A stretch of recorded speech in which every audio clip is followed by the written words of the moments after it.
Welcome everyone. I, Dr. Anjali Saxena, welcome you all. Dear learners, in this session we will discuss each and every topic of Unit 5, that is related to polymers and organometallic compounds of AKTU Engineering Chemistry syllabus.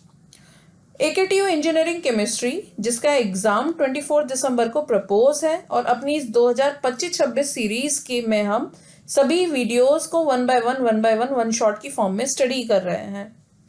ये जितने भी current syllabus की brief और updated videos हैं, ये सभी AKTU section में unit wise playlist में अवेलेबल हैं, जहाँ से आप ब्रीफ स्टडी कर सकते हो और वन शॉट की फॉर्म में इनका रिवीजन कर सकते हो। अपने आज के इस वीडियो में हम डिस्कस करेंगे जितने भी टॉपिक्स हैं उनका रिवीजन, प्लस उनसे कितने नंबर के क्वेश्चन प्रपोज हैं, कितने नंबर के क्वेश्चन बन सकते हैं, कितने क्वेश्चन 2 नंबर में आते हैं, कितने 7 नंबर में आते हैं, कौन सा क्वेश्चन हमारा मोस्ट इंपॉर्टेंट है, इन सभी को आज हम डिस्कस करेंगे। तो आइए स्टार्ट करते हैं अपना लेक्चर।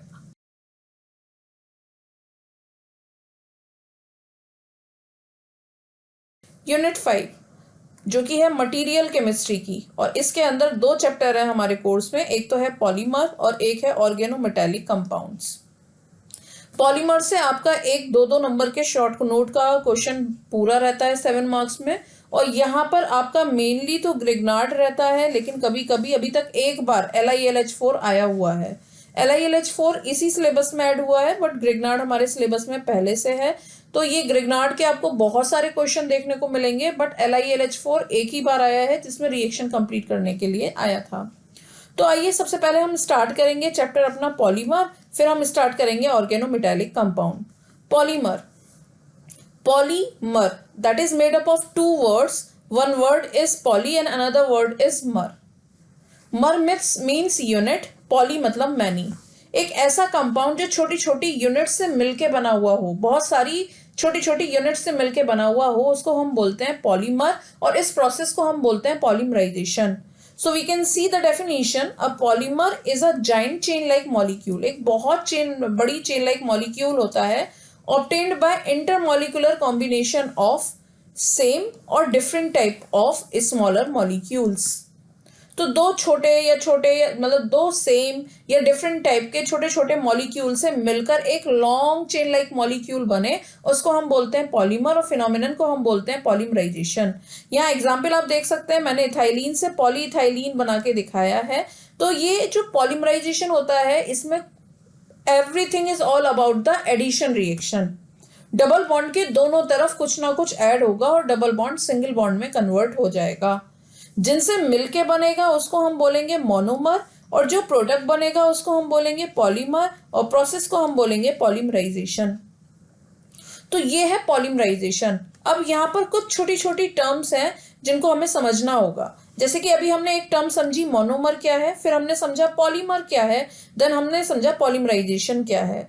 नाउ रिपीट यूनिट, एक वो यूनिट जो अगेन एंड अगेन रिपीट हो रही है आपके पॉलीमर को बनाने के लिए। जैसे कि इस पूरी चेन में CH2 single bond CH2 n time repeat हो रहा है, तो ये यूनिट रिपीट हो रही है। अगर n की वैल्यू 1000 है तो 1000 टाइम ये यूनिट रिपीट हो रही है आपके पॉलीमर को बनाने के लिए। सो इस यूनिट को बोलेंगे repeat unit. So repeat unit is that unit which repeat again and again to form your polymer. और जितनी बार वो रिपीट हो रही है, the number that time that repeats is known as degree of polymerization. इस वक्त n is the degree of polymerization. तो यहाँ हमने 2 टर्म समझी, what is repeat unit and what is degree of polymerization. Now functionality. Functionality क्या होती है? Functionality is the number of bonding sites present in a monomer. आपके monomer में bonding sites कितनी हैं? फॉर एग्जाम्पल डबल बॉन्ड के दोनों तरफ एडिशन हो रहा है, तो इसमें बॉन्डिंग साइट 2 हैं। अब आप देख सकते हैं, पहले तो नंबर ऑफ बॉन्डिंग साइट को फंक्शनैलिटी कहते हैं। किसी भी कंपाउंड में जो फंक्शनैलिटी है, जब तक वो 2 नहीं होगी पॉलीमराइजेशन नहीं होगा। So that is the condition for polymerization, functionality must be 2 और मोर देन 2। तो एक बार 2 नंबर का क्वेश्चन आया था, simple molecule do not polymerize. यहाँ सिंपल मॉलिक्यूल से मतलब है सैचुरेटेड कंपाउंड। तो जो सैचुरेटेड कंपाउंड होंगे यानी कि जिसमें सिंगल बॉन्ड पाया जाएगा, जब सिंगल बॉन्ड पाया जाएगा तो उसमें बॉन्डिंग साइट 2 नहीं होंगी। बॉन्डिंग साइट दो तभी होंगी जब डबल बॉन्ड होगा उसके दोनों तरफ एडिशन होगा, ट्रिपल बॉन्ड होगा उसके दोनों तरफ एडिशन होगा। तो simple molecule do not polymerize because they have bonding site less than 2, and for polymerization that is a condition that functionality must be 2 or more than 2। तो अभी तक मैंने जितना पढ़ाया है बच्चों उसमें केवल एक ये 2 नंबर का क्वेश्चन आया हुआ है, फंक्शनैलिटी क्या होती है, और पॉलीमर का कोई भी क्वेश्चन स्टार्ट होगा तो वो स्टार्ट होगा what do you understand by polymerization. तो 2 नंबर के 2 क्वेश्चन अभी हमारे यहाँ पर कवर हुए हैं। Now classification. अब ये जितने भी क्लासिफिकेशन है एक्चुअली ये टर्मिनोलॉजी है। जो इस वक्त आपको स्क्रीन पर 12 वर्ड दिखाई दे रहे हैं ये सब टर्मिनोलॉजी है जो क्लासिफिकेशन के थ्रू पढ़ाई जाती है। सबसे पहले उसमें मोनोमर कितने हैं इसके बेसिस पर पॉलीमर 2 तरीके का हो सकता है, या तो वो होमोपॉलीमर होगा या वो कोपॉलीमर होगा। अगर आपका कंपाउंड सेम टाइप के मॉलिक्यूल से मिलकर बना है, जैसे कि एथिलीन से पॉलीएथिलीन बना, तो केवल एथिलीन ही तो उसमें रिपीट हो रहा है, एक ही टाइप का तो मोनोमर है, तो उसको तो हम बोलते हैं होमोपॉलीमर। लेकिन जब आपके पॉलीमर में एक से ज्यादा टाइप के मोनोमर हो, जैसे कि आपका एक मॉलिक्यूल ए हो, एक मॉलिक्यूल बी हो, एक मॉलिक्यूल ए हो, एक मॉलिक्यूल बी हो, तो इसको हम बोलेंगे कोपॉलीमर। तो ये है होमोपॉलीमर और कोपॉलीमर। होमोपॉलीमर का तो एक एग्जांपल आप पॉलीथाइलिन देख ही चुके हैं। कोपॉलीमर के आगे जाके आप एग्जांपल देखेंगे जैसे कि नाइलॉन 6,6, थायोकॉल, बहुत सारे एग्जांपल आप इसके देखेंगे।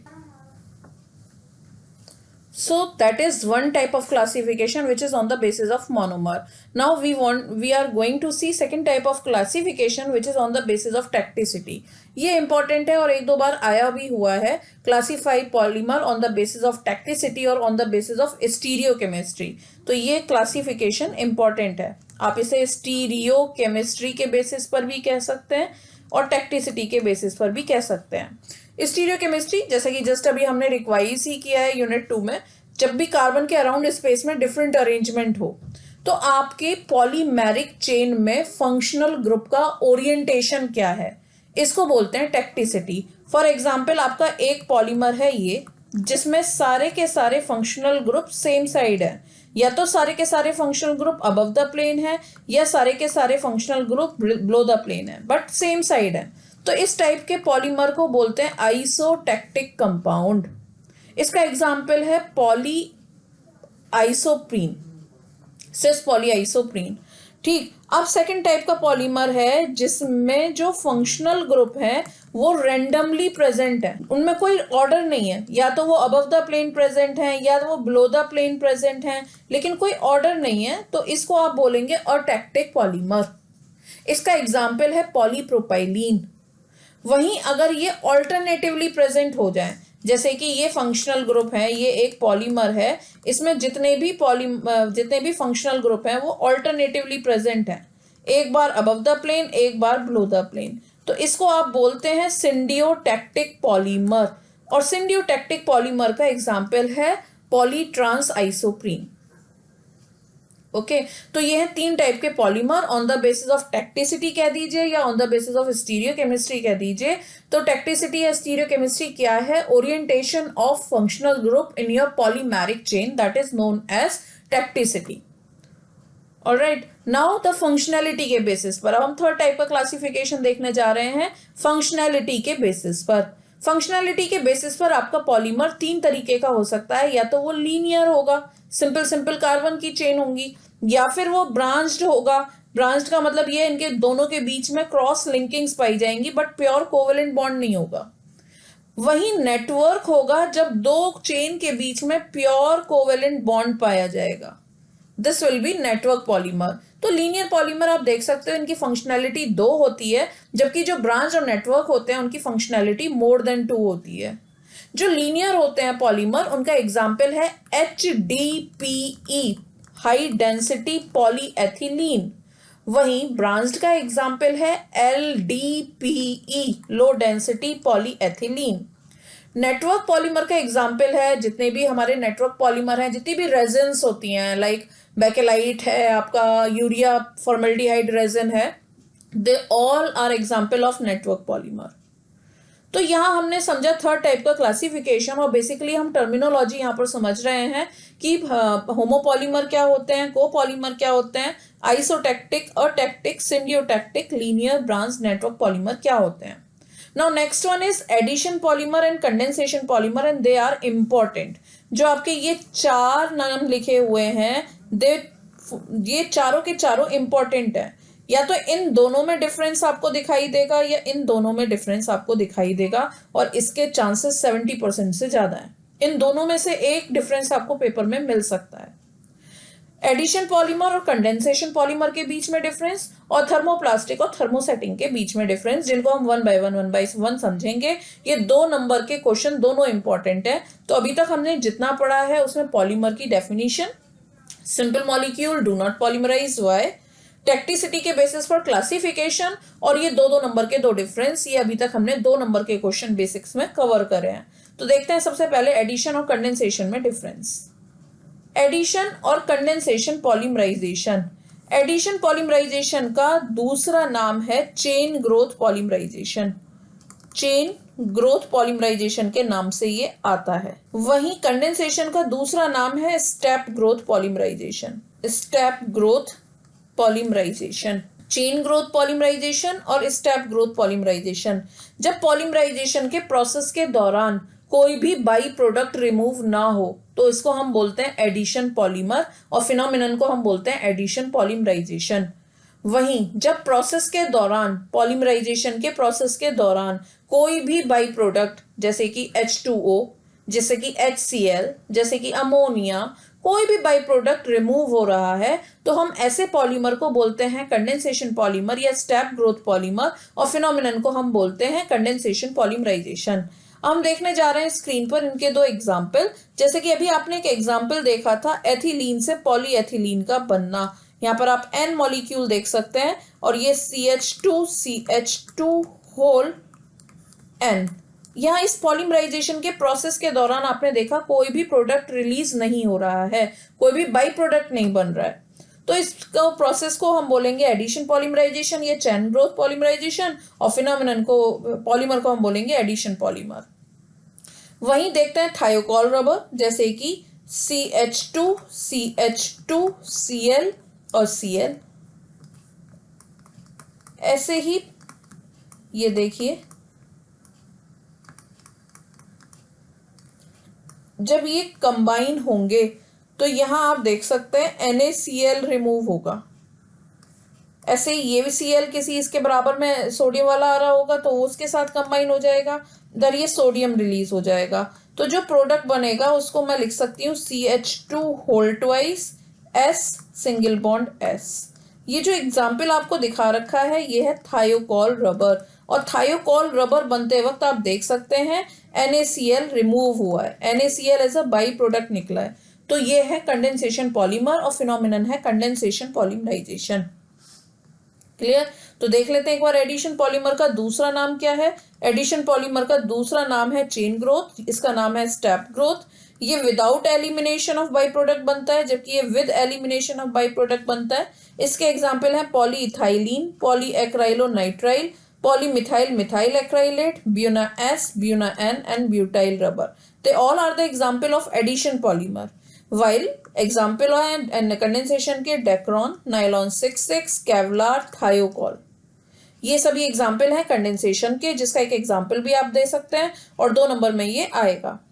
जो कंडेंसेशन के 4 एग्जाम्पल लिखे हुए हैं डेक्रॉन, केवलार, थायोकॉल। डेक्रॉन और केवलार में से एक शॉर्ट नोट आपको 100% मिलता है पेपर में क्वेश्चन नंबर 7 के फॉर्म में। आइए स्टडी करते हैं आगे। अगला टॉपिक है थर्मोप्लास्टिक एंड थर्मोसेटिंग पॉलीमर।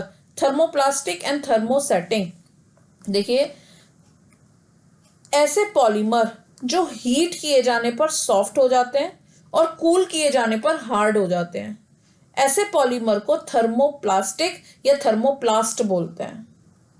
जबकि ऐसे पॉलीमर जो हीट किए जाने पर हार्ड हो जाते हैं, which cannot be softened again, they are known as thermosetting polymer और thermosets। जो थर्मोप्लास्टिक पॉलीमर होते हैं they can be remould again and again. आप इनको गर्म कीजिए, जिस भी शेप में ढालना चाहेंगे उसी शेप में रीशेप हो जाएंगे, इनको थर्मोप्लास्टिक पॉलीमर कहते हैं। जबकि थर्मोसेटिंग पॉलीमर जो होते हैं they can't be remoulded. Thermoplastic polymer generally addition polymerisation से बनते हैं, जबकि जो थर्मोप्लास्टिक पॉलीमर होते हैं वो कंडेंसेशन पॉलीमर से बनते हैं, पॉलीमराइजेशन से बनते हैं। आप इस तरीके से देख सकते हैं, जो थर्मोप्लास्टिक होते हैं उनकी स्ट्रक्चर कुछ ऐसी होती है, उनकी कार्बन की दो चेन के बीच में वीक फोर्सेस पाए जाते हैं। जब आप इनको हीट करते हैं तो ये फोर्सेस टूट जाते हैं और जिस शेप में आप इन्हें ढालना चाहते हैं उस शेप में ये आ जाते हैं। वहीं कंडेंसेशन थर्मोसेटिंग पॉलीमर में क्या होता है, दो चेन के बीच में प्योर कोवेलेंट बॉन्ड पाया जाता है। जब आप इनको हीट करेंगे तो ये बॉन्ड जैसे सेट होना है वैसे सेट हो जाएगा, फिर ये वापस आप इसको रीशेप नहीं कर सकते। इनको आप बोलते हैं कंडेंसेशन, इनको आप बोलते हैं थर्मोसेटिंग पॉलीमर। ठीक, ये जनरली क्या होता है, ये यूजुअली जो थर्मोप्लास्टिक होते हैं सॉफ्ट होते हैं, वीक होते हैं, लेस ब्रिटल होते हैं, जबकि जो थर्मोसेटिंग होते हैं वो हार्ड होते हैं, स्ट्रांग होते हैं, मोर ब्रिटल होते हैं। अब जितने भी आपने एडिशन के एग्जाम्पल लिखे थे जैसे कि पॉलीथाइलीन, पीवीसी, पीएमएमए, ये इस कैटेगरी के एग्जाम्पल हो जाएंगे।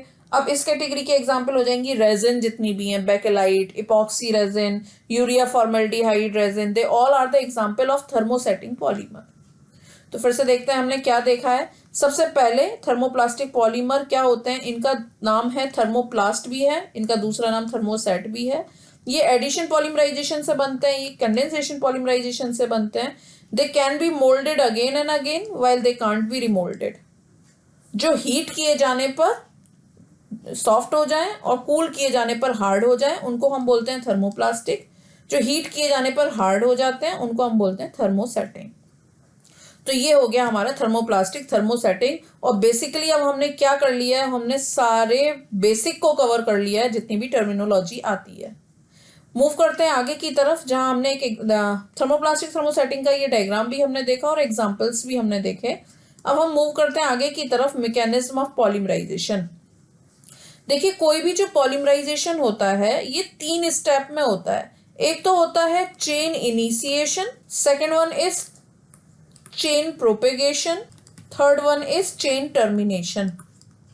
कोई भी जो पॉलीमर होता है, पॉलीमराइजेशन होता है, यानी कि पॉलीमराइजेशन फर्स्टली है क्या, conversion of monomer into polymer, that is known as polymerisation. और ये 3 स्टेप में होता है। एक तो होता है चेन इनिशिएशन, चेन प्रोपेगेशन और चेन टर्मिनेशन। बट चेन को इनिशिएट करने कौन आ रहा है? क्या चेन को इनिशिएट करने कोई फ्री रेडिकल आ रहा है, या चेन को इनिशिएट करने कोई कटायन आ रहा है, या फिर आपकी चेन पॉलीमराइजेशन में जो इनिशिएट हो रही है वो किसी अनायन के थ्रू हो रही है? इसके बेसिस पर पॉलीमराइजेशन 3 तरीके का होता है। कोई भी पॉलीमराइजेशन मैकेनिज्म, अगर हम सिंपल पूछें पॉलीमराइजेशन कितने तरीके का है तो आपको आंसर करना है 2, एडिशन और condensation. But on the basis of mechanism जो पॉलीमराइजेशन होता है वो 3 टाइप का होता है। फ्री रेडिकल पॉलीमराइजेशन, तो जो कोई भी पॉलीमराइजेशन है वो 3 टाइप का हो सकता है। मैं फिर से अपनी बात रिपीट कर रही हूँ, कोई भी जो पॉलीमर होता है, कोई भी पॉलीमर 3 स्टेप में होता है, chain initiation, chain propagation, chain termination. लेकिन चेन को इनिशिएट करने कौन आ रहा है, इसके बेसिस पर पॉलीमराइजेशन 3 तरीके का होता है। Free radical polymerisation, cationic polymerisation और अनायनिक पॉलीमराइजेशन।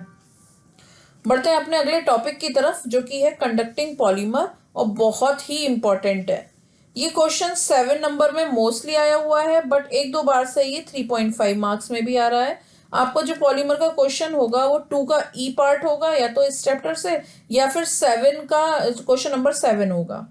तो क्वेश्चन नंबर 7 में 2 चॉइस होंगे। अब जैसे कि जानते हैं सेक्शन सी में इंटरनल चॉइस आती है, तो क्वेश्चन नंबर 7 जो होगा वो यूनिट 5 का होगा। उसमें ए और बी 2 पार्ट होंगे, उसमें से आपको कोई एक पार्ट करना होगा। तो जो जनरली क्वेश्चन 7B रहता है उसमें 3-4 आपको दे देते हैं पॉलीमर की, ब्यूनान, डेक्रॉन, नाइलॉन 6 केवलार, और इनमें से कोई 3 करिए आप। और उसके चॉइस में इन जनरल कंडक्टिंग पॉलीमर रहता है, और ग्रिग्नार्ड और ऑर्गेनोमेटेलिक कंपाउंड आपके 2E में रहते हैं, है ना। तो देखिए जरा जल्दी से समझ लेते हैं कंडक्टिंग पॉलीमर क्या होते हैं। As the name shows, conducting polymer, the polymer which can conduct electricity is known as conducting polymer. ऐसे पॉलीमर जो इलेक्ट्रिसिटी कंडक्ट कर सके उनको कंडक्टिंग पॉलीमर कहते हैं। बट कौन से पॉलीमर होंगे जो कंडक्टिविटी शो करेंगे? इन जनरल जो पॉलीमर होते हैं they are the bad conductor of electricity. But आज की डेट में ऐसे पॉलीमर भी प्रिपेयर कर दिए गए हैं जिनको as a super conductor use किया जा सकता है। तो वो कौन से पॉलीमर हैं जो कंडक्टिविटी शो करेंगे, इसका क्या प्रिंसिपल है?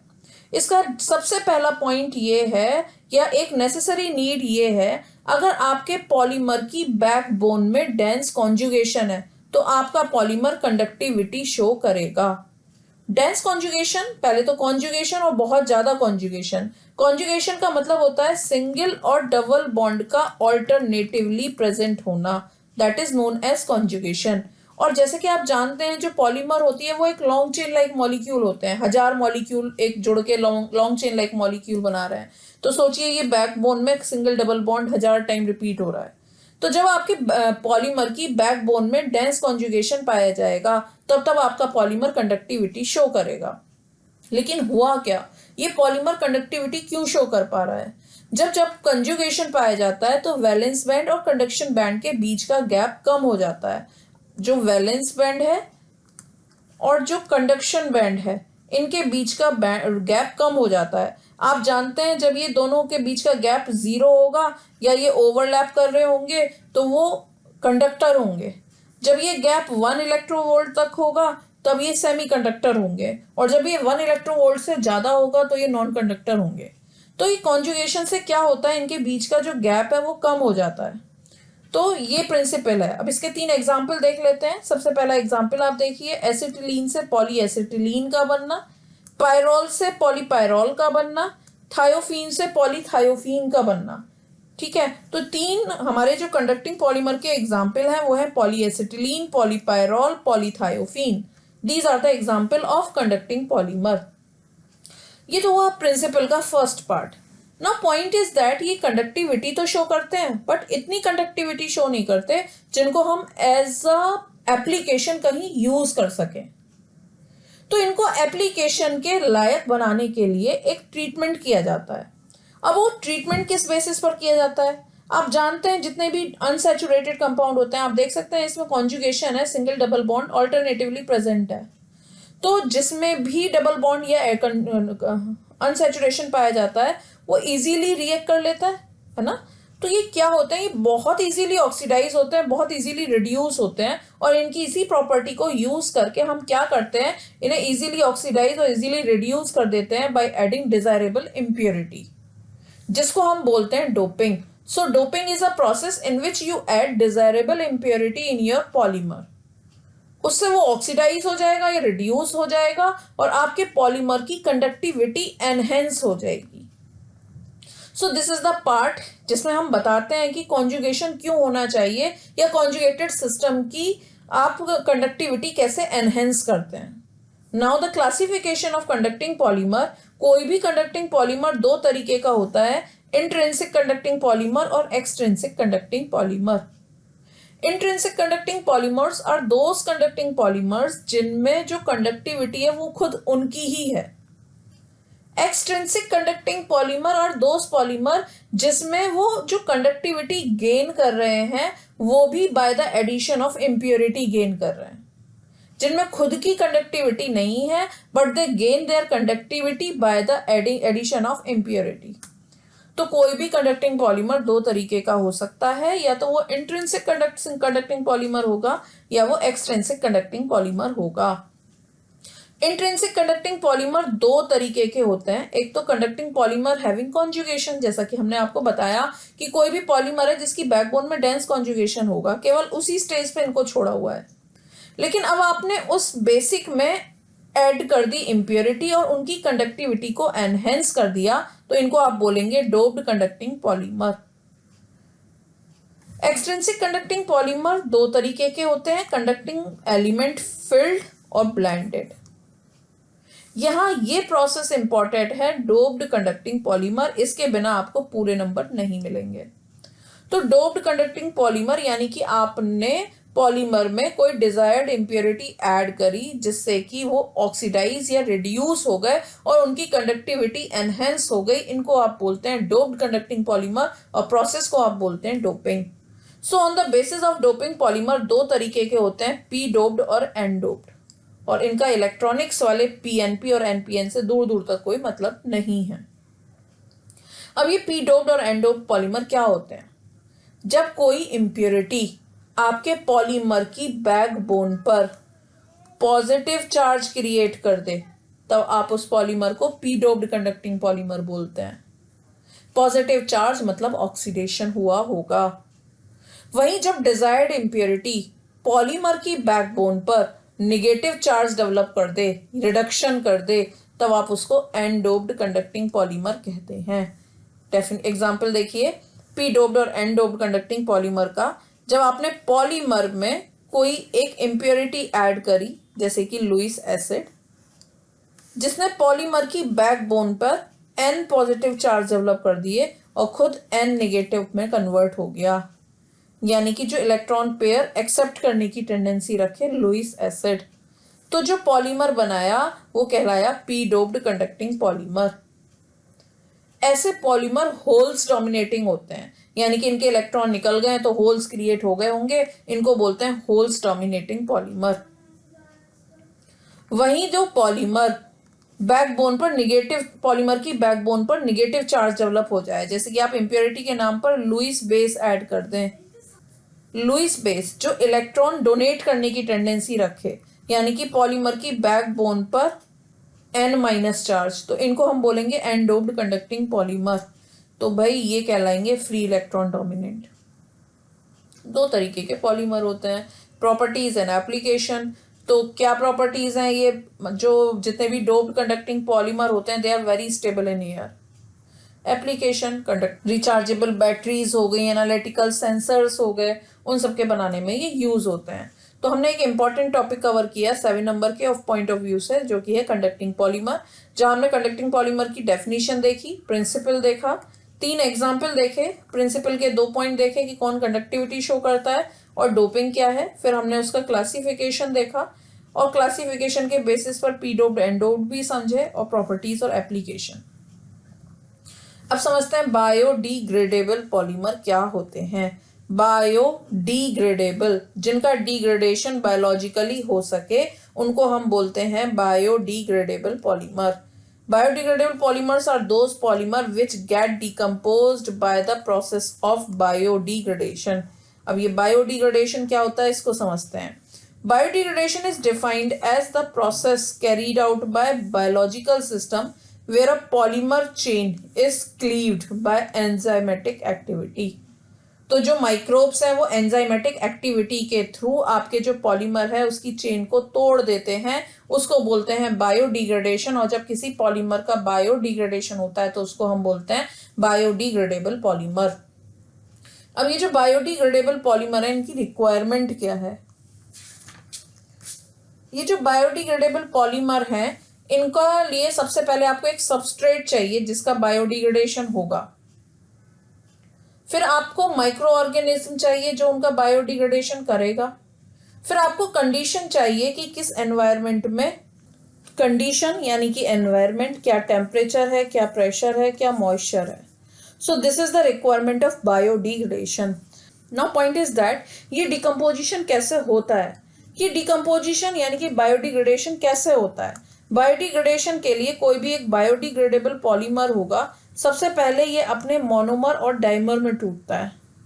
जब ये मोनोमर और डाइमर होंगे इनका या तो एरोबिक डिकम्पोजिशन होगा या फिर एनएरोबिक डिकम्पोजिशन होगा, या तो एयर की प्रेजेंस में होगा या एयर की एब्सेंस में होगा। चाहे एयर की प्रेजेंस में हो चाहे एयर की एब्सेंस में हो, कार्बन डाइऑक्साइड और वाटर तो बनता ही बनता है, लेकिन साथ में बनता है एनएरोबिक में मीथेन और H2S। यह है डिकम्पोजिशन कैसे होता है बायोडिग्रेडेबल पॉलीमर का। Now classification of biodegradable polymer. Biodegradable polymer का क्लासिफिकेशन है on the basis of derived from, वो किससे डराइव हुए हैं। अगर आपका पॉलीमर पॉलीसैकेराइड और प्रोटीन से डराइव हुआ है तो आप उसे बोलते हो एग्रो पॉलीमर।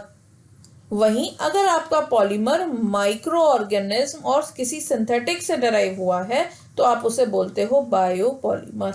तो कोई भी बायोडिग्रेडेबल पॉलीमर 2 तरीके का हो सकता है, या तो वो एग्रो पॉलीमर होगा या वो बायोपॉलीमर होगा। अब इसके कुछ एग्जाम्पल हैं, जैसे कि बाइपोल रेजिन, जैसे कि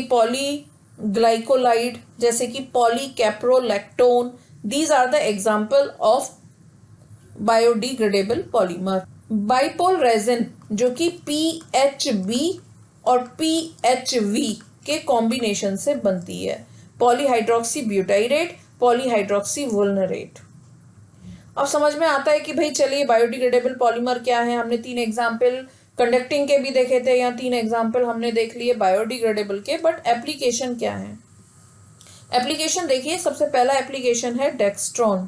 क्या आप जानते हैं डेक्स्ट्रॉन क्या होता है? डेक्स्ट्रॉन पॉलीग्लाइकोलिक एसिड का एक कंपाउंड होता है जो कि स्टिचेस में यूज किया जाता है, पोस्ट ऑपरेटिव स्टिचेस जो कि डिसॉल्व हो जाते हैं, तो इसमें पॉलीग्लाइकोलिक एसिड होता है। बायोप्लास्टिक, बायोप्लास्टिक क्या होती है? जब हम पॉलीलैक्टिक एसिड को ब्लेंड करते हैं किसी एस्टर या किसी अमाइड के साथ, तो या फिर ईथर फंक्शनल ग्रुप वाले कंपाउंड के साथ, तो जो प्रोडक्ट बनता है उसको हम बोलते हैं bioplastic. Polylactic acid, polylactic acid सबसे ज्यादा यूज होता है ड्रग डिलीवरीज के पर्पस के लिए। तो these are the application of biodegradable polymer, जहां एक एग्जांपल आपने देखा डेक्स्ट्रॉन, एक आपने देखा बायोप्लास्टिक, एक आपने देखा पॉलीलैक्टिक एसिड। तो ये सभी हैं आपके पॉलीमर, बायोडिग्रेडेबल पॉलीमर के एप्लीकेशन। तो देखते हैं जरा हमने बायोडिग्रेडेबल पॉलीमर में क्या क्या देखा है अभी तक। सबसे पहले हमने बायोडिग्रेडेबल पॉलीमर क्या होते हैं और बायोडिग्रेडेशन क्या होता है ये देखा। फिर बायोडिग्रेडेशन की रिक्वायरमेंट क्या है और बायोडिग्रेडेशन कैसे होता है, डिकम्पोजिशन कैसे होता है पॉलीमर का। फिर हमने देखा क्लासिफिकेशन ऑफ बायोडिग्रेडेबल पॉलीमर क्या है। फिर हमने देखे इसके एग्जाम्पल क्या हैं और साथ ही हमने देखे इसकी एप्लीकेशन क्या है। तो ये है बायोडिग्रेडेबल पॉलीमर। मूव करते हैं अपने नेक्स्ट टॉपिक की तरफ, जो कि है पॉलीमर ब्लेंड्स, जिसे हम पॉली ब्लेंड भी बोलते हैं। पॉलीमर ब्लेंड या पॉली ब्लेंड क्या होता है? जब कभी भी 2 या 2 से ज्यादा पॉलीमर का मिक्सचर हो, और ऐसा मिक्सचर जो कि विदाउट कोवेलेंट बॉन्ड प्रेजेंट हो, उसको हम बोलते हैं पॉलीमर ब्लेंड और पॉली ब्लेंड। कोई भी polymer blend a physical mixture of 2 or more different polymer or copolymer that are not linked by covalent bond, that is known as poly blend. Now polymer blend कैसे prepare किए जा सकते हैं? इनके 4 method हैं: mechanical blend, solution cast blend, latex blend और chemical blend. जब कभी भी आप किसी पॉलीमर को, 2 पॉलीमर को उनके ग्लास ट्रांजिशन टेम्परेचर या उनके मेल्टिंग टेम्परेचर तक हीट करते हो, फिर उनको मिक्स कर देते हो, तो इसको बोलते हैं मैकेनिकल ब्लेंड। वहीं अगर आप इसे किसी कॉमन सॉल्वेंट, मान लीजिए आपका एक पॉलीमर है ए, एक पॉलीमर है बी, आप इन दोनों का मिक्सचर बना रहे हैं, पॉलीमर ब्लेंड बना रहे हैं, तो इनको किसी कॉमन सॉल्वेंट में डिसॉल्व करिए, सॉल्वेंट को इवेपोरेट करा दीजिए, जो मिक्सचर मिलेगा उसे कहते हैं solution cast blend. Now latex blend. Latex blend में क्या करते हैं? Fine dispersion of polymer in water are mixed. दोनों पॉलीमर का फाइन डिस्पर्सन बनाइए और उसको मिक्स कर दीजिए। जो मिक्स पॉलीमर है उसको कोगुलेट करा दीजिए, जो आएगा उसको आप बोलते हैं लेटेक्स ब्लेंड। अब देखते हैं केमिकल ब्लेंड क्या होते हैं। केमिकल ब्लेंड थोड़े से एडवांस होते हैं। इसमें क्रॉस लिंक्ड पॉलीमर जो होता है उसमें डिफरेंट मोनोमर स्वलन करा दिए जाते हैं, एब्जॉर्ब करा दिए जाते हैं, फिर उनको पॉलीमराइज करा दिया जाता है, जो आएगा रिजल्टेंट उसको आप बोलेंगे केमिकल ब्लेंड। तो ये है मिक्सचर ऑफ पॉलीमर क्या होते हैं, पॉलीमर ब्लेंड होते हैं। इनमें कोई कोवेलेंट बॉन्ड नहीं होना चाहिए, ये इंपॉर्टेंट है। ये 4 तरीके से बनाए जा सकते हैं।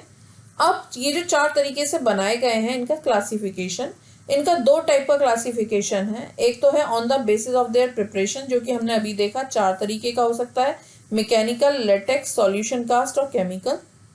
वहीं on the basis of their compatibility, ये जो मिक्सचर आपने बनाया है इन दोनों की आपस में कंपेटिबिलिटी कैसी है, इसके बेसिस पर ये 2 तरीके के होते हैं। एक तो होते हैं मिसिबल पॉलीमर ब्लेंड और एक होते हैं immiscible polymer blend. Miscible polymer blend और इमिसिबल पॉलीमर ब्लेंड, अगर 2 पॉलीमर का जो मिक्सचर है, यानी कि जो पॉलीमर ब्लेंड है, वो केवल एक ग्लास ट्रांजिशन टेम्परेचर शो कर रहा है, which is intermediate between the जो पॉलीमर है, मान लीजिए एक है ए पॉलीमर, एक है बी पॉलीमर, इनको इनके ग्लास ट्रांजिशन टेम्परेचर पर मिलाया गया। अब जो मिक्सचर आ रहा है वो केवल एक ग्लास ट्रांजिशन टेम्परेचर शो कर रहा है, जो कि इन दोनों का इंटरमीडिएट है, that is called miscible polymer blend. वही इमिसिबल पॉलीमर ब्लेंड क्या होंगे? जो अपना अपना मिक्सचर जो है वो इंडिविजुअल पॉलीमर अपना अपना ग्लास ट्रांजिशन, यानी कि mixture 2 glass transition temperature show करे, उसको आप बोलते हैं इमिसिबल पॉलीमर ब्लेंड। तो मिसिबल पॉलीमर ब्लेंड जो उसका एक एग्जांपल आप देख सकते हैं वो है आपका PET, पॉलीथाइलिन टेरीथैलेट, पॉलीब्यूटाइरीन टेरीथैलेट को जब मिलाएंगे तो ये कहलाएगा मिसिबल पॉलीमर ब्लेंड। वहीं पॉलीस्टाइरीन, पॉलीब्यूटाडाइइन मिलकर इमिसिबल पॉलीमर ब्लेंड बनाते हैं। Now the properties of polymer blend.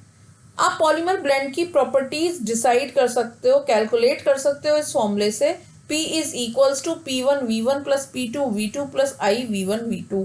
अब ये P1 V1 P2 V2 क्या है? सपोज आपने A और B दो पॉलीमर का पॉलीमर ब्लेंड बनाया है। P is the property of mixture, यानी कि आपके पॉलीमर ब्लेंड की प्रॉपर्टी को P से डिनोट करें। P1 is the property of A polymer, P2 is the property of B polymer, V1 is the volume of A polymer, V2 is the volume of B polymer, और I एक interaction term है जो कि decide करेगा कि property कैसी होगी। अगर I की वैल्यू 0 निकल कर आती है तो जो प्रॉपर्टी आएगी वो एडिटिव प्रॉपर्टी आएगी। अगर I की वैल्यू पॉजिटिव निकल कर आती है तो जो प्रॉपर्टी होगी सिनर्जेटिक होगी।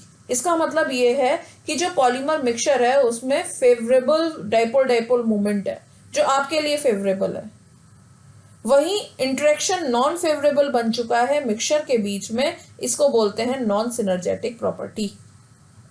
तो यह है पॉलीमर ब्लेंड जो कि 2 नंबर में आपको मिल सकता है। पॉलीमर ब्लेंड 2 नंबर के लिए इंपॉर्टेंट है। पॉलीमर ब्लेंड की डेफिनेशन लिखेंगे आप क्या होती है, और कोई भी एक एक्स्ट्रा इंफॉर्मेशन दे दीजिए कि ये कितने टाइप के होते हैं, और अगर 3.5 नंबर में आता है तो आप ये सब बता सकते हैं। अगला टॉपिक है हमारा polymeric composite, again a important topic. ये 3.5 नंबर के लिए इम्पॉर्टेंट है। 7 नंबर में भी कई बार आया हुआ है पॉलीमेरिक कंपोजिट। पॉलीमेरिक कंपोजिट क्या होता है, सबसे पहले इसको देखते हैं। देखिए, a composite may be defined as any multi phase material, यानी कि ऐसा मटीरियल जिसमें एक से ज्यादा फेस होती हैं, which consist of 2 or more physically or chemically distinct faces with an interface separating them। इसको आप बोलते हैं पॉलीमेरिक कंपोजिट। जो पॉलीमेरिक कंपोजिट होती है उसमें मल्टी फेस मटीरियल होता है, एक से ज़्यादा फेस पाई जाती हैं। जो फेस इसमें पाई जाती हैं उनका नाम है रेनफोर्स फेस और मैट्रिक्स फेस। रेनफोर्स फेस और मैट्रिक्स फेस एक डायग्राम के थ्रू समझते हैं। देखिए, जो पॉलीमर कैमेरिक कंपोजिट होते हैं they are made up of polymer, ceramics and metal. इसमें 2 फेस होती हैं, एक तो होती है रेनफोर्स फेस और एक होती है मैट्रिक्स फेस। रेनफोर्स फेस यानी कि जो प्रॉपर्टी को रेनफोर्स करे, और रेनफोर्समेंट जो किया जाता है वो या तो फाइबर की फॉर्म में किया जाता है या पार्टिकल की फॉर्म में किया जाता है। ये 3 जो मिलकर बना रहे हैं पॉलीमर को, या तो मेटल मैट्रिक्स बन रहा होगा, ये पॉलीमर मैट्रिक्स बन रहा होगा, ये सिरेमिक मैट्रिक्स बन रहा होगा, इसको हम बोलते हैं मैट्रिक्स फेस। इन 2 वर्ड को समझते हैं। जो भी बेस प्रोवाइड करेगा उसको तो बोलेंगे मैट्रिक्स। जो प्रॉपर्टी को एनहेंस करेगा, अब एनहेंस करने के लिए या तो फाइबर बनाए गए होंगे या फिर पार्टिकल बनाए गए होंगे, या तो फाइबर बनाए गए होंगे या पार्टिकल बनाए गए होंगे। तो जो बेस प्रोवाइड कर रहा है उसको तो बोलते हैं मैट्रिक्स फेस, और जो प्रॉपर्टी को एनहेंस कर रहा है उसको बोलते हैं रेनफोर्स्ड फेस। अब on the basis of these, ये जो पॉलीमर होते हैं इनका पॉलीमेरिक कंपोजिट होते हैं, इनका 2 तरीके का क्लासिफिकेशन है। एक बार तो कहेंगे कि भाई मैट्रिक्स कौन बनाए, और एक बार कहेंगे कि रेनफोर्समेंट किसने किया है। तो on the basis of reinforcement use composite 2 तरीके के होते हैं, जैसा कि आपको पहले भी बताया, या तो पार्टिकल रेनफोर्स होंगे या फिर फाइबर रेनफोर्स्ड होंगे। या तो पार्टिकल का साइज बड़ा होगा या पार्टिकल का साइज छोटा होगा। लार्ज पार्टिकल और डिस्पर्सन स्ट्रेंथन। फाइबर का साइज या तो लॉन्ग होगा या फिर फाइबर का साइज छोटा होगा, short fibre. So this is the first classification of composite. Now the second classification कि मैट्रिक्स कौन बनाए। आप देख सकते हो जो मैट्रिक्स के लिए 3 है, या तो मेटल मैट्रिक्स होगा, या फिर पॉलीमर मैट्रिक्स होगा, या फिर सिरेमिक मैट्रिक्स होगा। तो on the basis of matrix use कोई भी कंपोजिट 3 तरीके का हो सकता है, metal matrix composite, polymer matrix composite, ceramic matrix composite. पहले समझते हैं कि इनकी क्या एडवांटेज है, हम कंपोजिट बना क्यों रहे हैं। जो कंपोजिट होते हैं they show excellent thermal property, excellent chemical property, excellent mechanical property. ये एक्सीलेंट थर्मल, मैकेनिकल और केमिकल प्रॉपर्टी शो करते हैं। They are light weighted, durable, versatile, cost effective. तो these are the advantages of composite. Point ये है, ठीक है, ये एडवांटेज है, हम कहाँ यूज कर रहे हैं, हम इनको ट्रांसपोर्ट इंडस्ट्री में यूज करते हैं। जितने भी कंज्यूमर प्रोडक्ट हैं, जितने भी म्यूजिकल इंस्ट्रूमेंट है, जैसे कि जितने भी लॉन टेनिस रैकेट है, हम उसमें यूज करते हैं। जितने भी इंडस्ट्रियल और साइंटिफिक इक्विपमेंट है, उसमें कंपोजिट यूज किए जाते हैं। ट्रांसपोर्ट इंडस्ट्री में जनरली अमाइड फाइबर रेनफोर्स जो होते हैं वो यूज किए जाते हैं। जैसे कि जितनी भी रेसिंग बोट होती हैं, रॉकेट कंपोनेंट होते हैं, मिलिट्री एयरक्राफ्ट होते हैं, उन सभी में कंपोजिट यूज किए जाते हैं। तो ये है कंपोजिट, 3.5 नंबर के लिए इंपॉर्टेंट। कंपोजिट क्या होते हैं, किससे मिलके बने होते हैं, कितनी फेस होती हैं, उन फेसेस के बेसिस पर इनका क्लासिफिकेशन हमने देखा, इनकी क्या एडवांटेज है, इनकी क्या प्रॉपर एप्लीकेशन है। ये हमारे खत्म हो गए कंपोजिट। ठीक, तो अभी तक हमने क्या क्या कवर कर लिया है, जरा देख लेते हैं एक बार। हमने अभी तक क्लासिफिकेशन कवर कर लिया है, polymerisation process, thermosetting, thermoplastic, polymer, polymer blend, composite, conducting, biodegradable polymer cover कर लिए हैं। अब हमसे कहा गया है preparation, properties and industrial application of Teflon, Lucite, Bakelite, Kevlar, Dacron, Thiokol, nylon, buna N, buna S and their environmental impact on society and speciality polymer. तो अपने इस लास्ट पड़ाव की तरफ है। अगर हम देखें अभी तक जितने पॉलीमर स्क्रीन पर आपको दिखाई दे रहे हैं, उनको मैंने कुछ कैटेगरी में डिवाइड कर लिया है। ये 4 कैटेगरी हैं जिसके ये सारे पॉलीमर हैं। ये 4 कैटेगरी हैं, रबर, फाइबर, एडिशन पॉलीमर और कंडेंसेशन पॉलीमर। देखिए पॉलीमर तो या तो एडिशन होगा या कंडेंसेशन होगा। अगर वो रबर भी है तो वो एडिशन भी हो सकती है, कंडेंसेशन भी हो सकती है। फाइबर भी है तो वो एडिशन भी हो सकती है, कंडेंसेशन भी हो सकती है। लेकिन यहाँ मैं आपको ये 4 कैटेगरी याद कराना चाहती हूँ, मैं आपको याद दिलाना चाहती हूँ कि जब कभी भी डेक्रॉन या केवलार होगा तो कंडेंसेशन के साथ साथ आप फाइबर भी याद रखें। इसीलिए मैंने ये 4 कैटेगरी में डिवाइड किया हुआ है, तो आप इसको इसी तरीके से याद रखेंगे। तो देखिए ये जो 4 कैटेगरी हैं, इसमें ब्यूना वाले जितने होते हैं, Buna N, Buna S, Thiokol, butyl rubber, ठीक है, ये चारों हैं रबर। नाइलॉन, केवलार, डेक्रॉन, ये है फाइबर। पीएमएमए, टेफ्लॉन, इनमें से किसी कैटेगरी में नहीं आ रहा है, लेकिन एडिशन है तो एडिशन रख दिया है। बेकेलाइट ना तो रबर है ना फाइबर है, तो हमने कंडेंसेशन में पढ़ लेंगे इसको। तो यहाँ से कोई 3 शॉर्ट नोट आपको मिलेंगे ही मिलेंगे क्वेश्चन नंबर 7 में। या तो कोई ब्यूना का एक आपको मिल सकता है, थायोकॉल आपको मिल सकता है, ब्यूटाइल रबर जब कोर्स में नहीं था तब तो एक बार आया हुआ है, कोई एक नायलॉन आपको मिलेगा। ये दोनों या इनमें से कोई एक तो आपको 100% मिलेगा। डेक्रॉन या केवलार या तो दोनों मिलेंगे या एक मिलेगा। बेकेलाइट इंपॉर्टेंट है, 3.5 नंबर के लिए इंपॉर्टेंट है, ये भी आ सकता है। तो सबसे पहले स्टार्ट करते हैं अपनी फर्स्ट कैटेगरी, रबर। देखिए जो रबर होती हैं वो क्या होती हैं, रबर जिन्हें हम इलास्टोमर भी कहते हैं और कॉइल की शेप में प्रेजेंट होती हैं। जब हम इनके 2 सिरों पर कोई फोर्स अप्लाई करते हैं तो ये जो कॉइल्स होती हैं ये ओपन अप हो जाती हैं और जैसे ही हम स्ट्रेस रिलीज करते हैं वापस अपनी कॉइल शेप में आ जाती हैं। इनको हम बोलते हैं रबर और इलास्टोमर। ये 2 तरीके की होंगी, या तो ये नेचुरल होंगी या ये सिंथेटिक होंगी। जो आइसोप्रीन से पॉली आइसोप्रीन का बनना है इसको हम बोलते हैं नेचुरल रबर। अब ये आइसोप्रीन क्या है इसको समझते हैं। आइसोप्रीन में 4 कार्बन की चेन है, पहले और तीसरे पर डबल बॉन्ड है, यहाँ पर दूसरे कार्बन पर CH3 है। बची हुई वैलेंसी हाइड्रोजन से पूरी करनी है, 1 2 3 4 और CH2। इस कंपाउंड का नाम है आइसोप्रीन। अब यहाँ पर क्या होगा, यहाँ पर 1 और इस वाले पर एडिशन होगा, 1,4 एडिशन होगा, जिससे कि ये डबल बॉन्ड, जो ये डबल बॉन्ड है ये टूट जाएगा और ये डबल बॉन्ड भी टूट जाएगा। इनके दोनों तरफ तो वैलेंसी बन जाएगी। अब केवल जो वैलेंसी अधूरी रह गई वो इन 2 कार्बन की अधूरी रह गई। तो क्या होगा, ये दोनों मिलके आपस में डबल बॉन्ड बना लेंगे। देखिए तो पॉलीआइसोप्रीन कैसे बनेगा इसको देखिए, CH2 डबल बॉन्ड टूट जाने के कारण इधर एडिशन हो गया, CH3, यहाँ डबल बॉन्ड शिफ्ट हो गया, CH2, इसका नाम है पॉली आइसोप्रीन। तो ये है नेचुरल रबर। अब ये जो नेचुरल रबर होती है ना, इसकी कुछ प्रॉपर्टीज हैं जो कि डिजायरेबल नहीं है। वो प्रॉपर्टीज क्या है? वो प्रॉपर्टीज है ये कम इलास्टिसिटी शो करता है, ब्रिटल इन नेचर है, हीट किए जाने पर स्टिकी हो जाता है।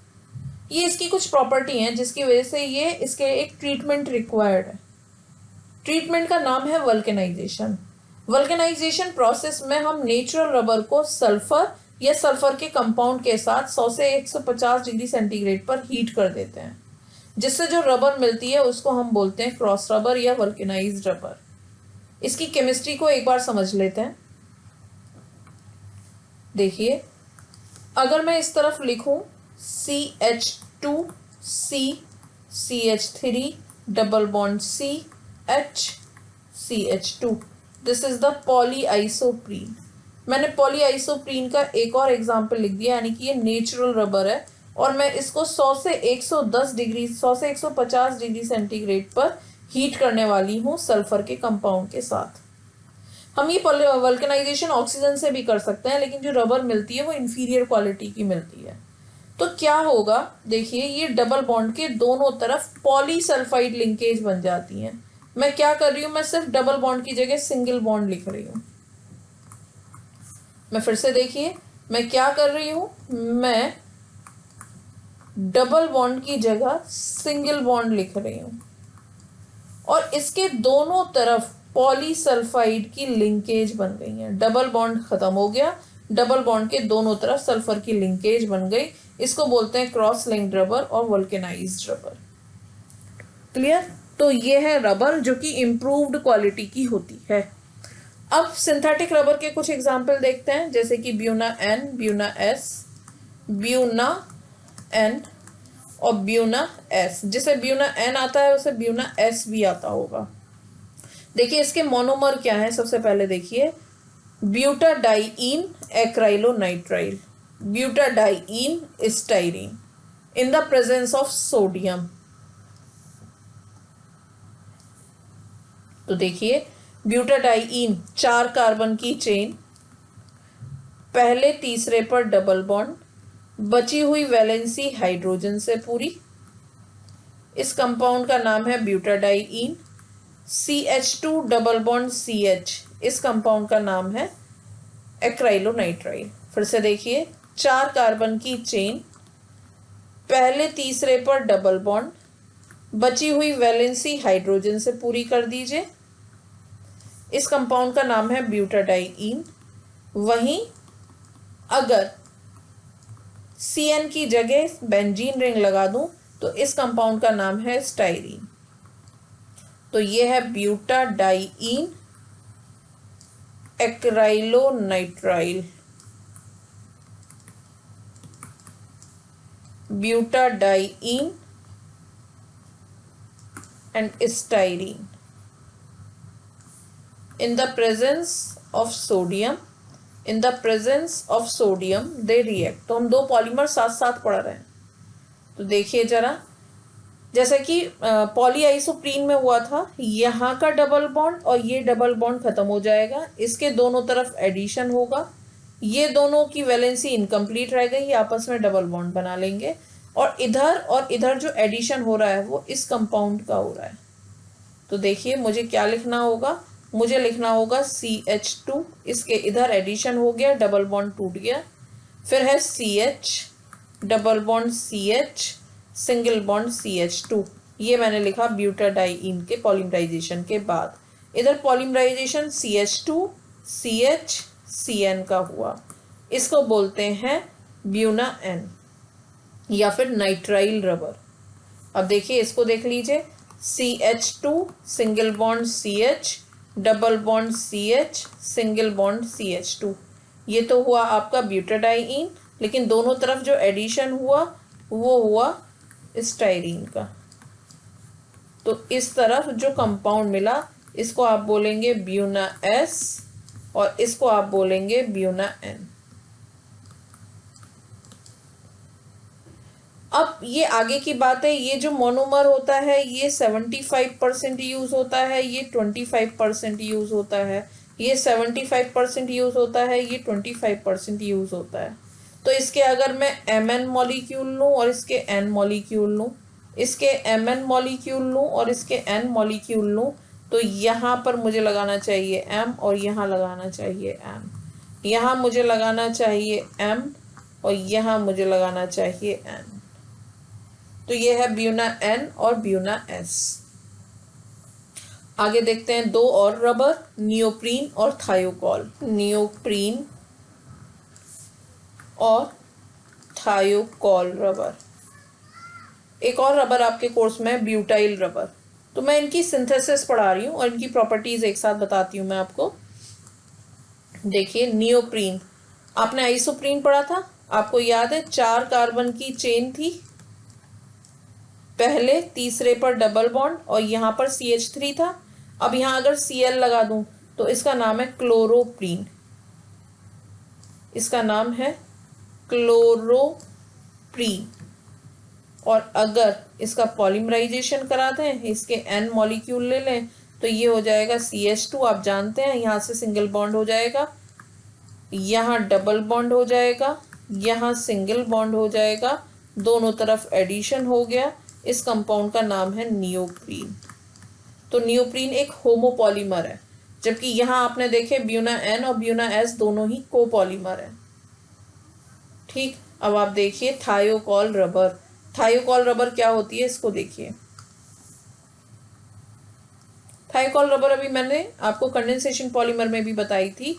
तो यहाँ आप देख सकते हैं CH2 hold twice Cl Cl plus Na और सल्फर की लिंकेज।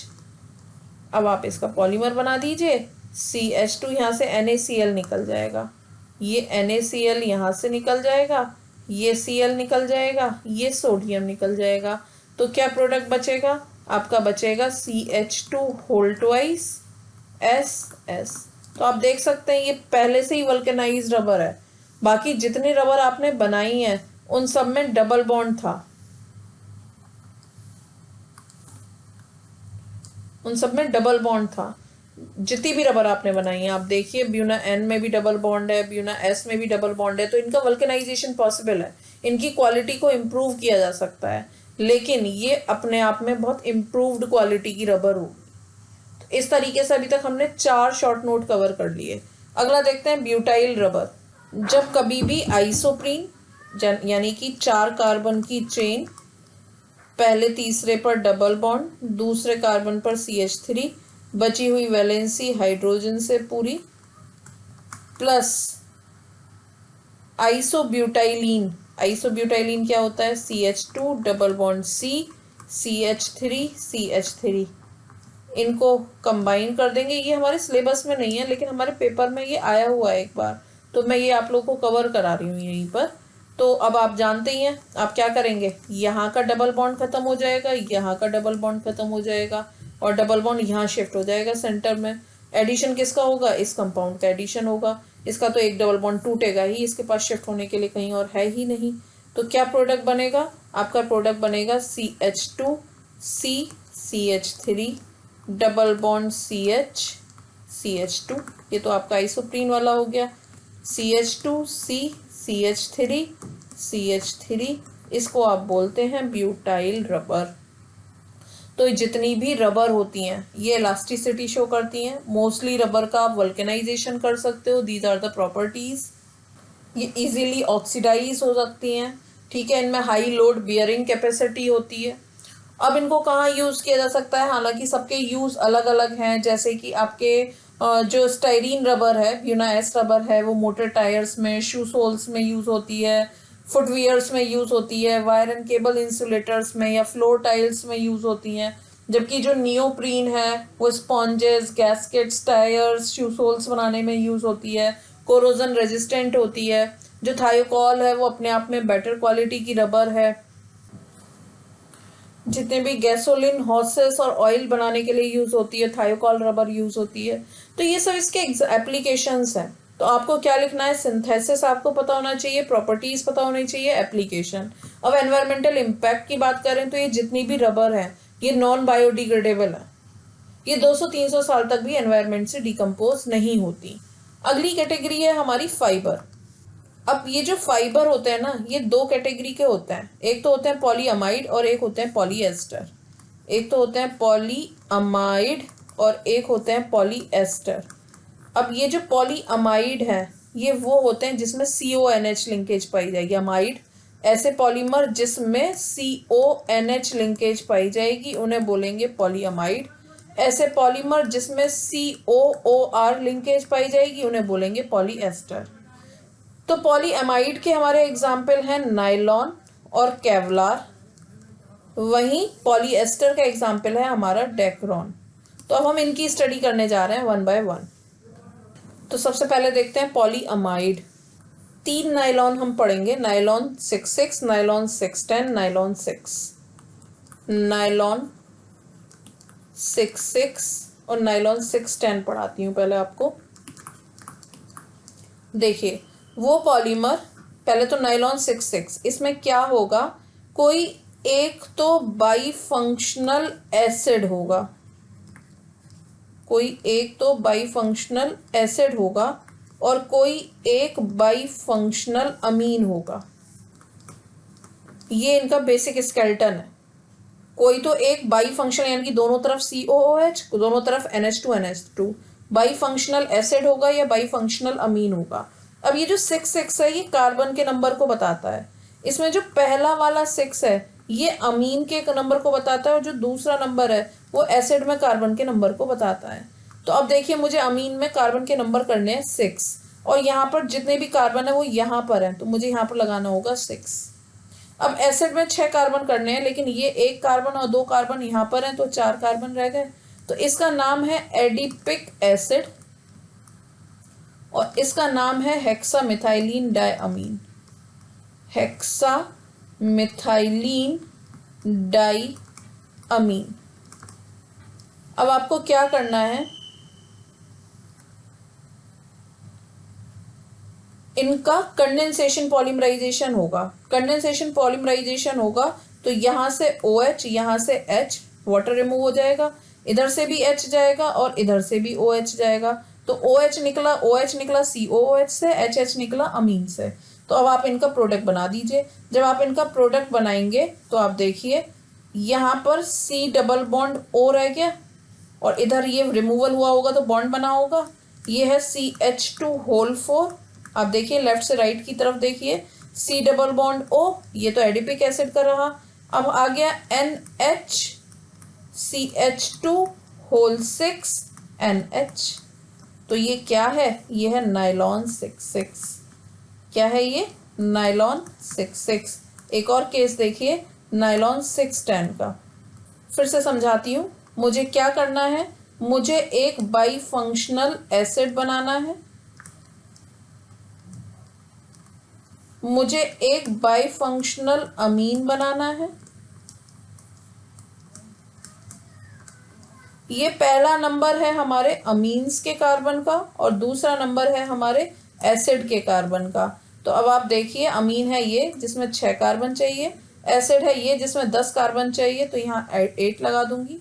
इसका नाम है सिबेसिक एसिड, इसका नाम है हेक्सामिथाइलिन डायअमीन।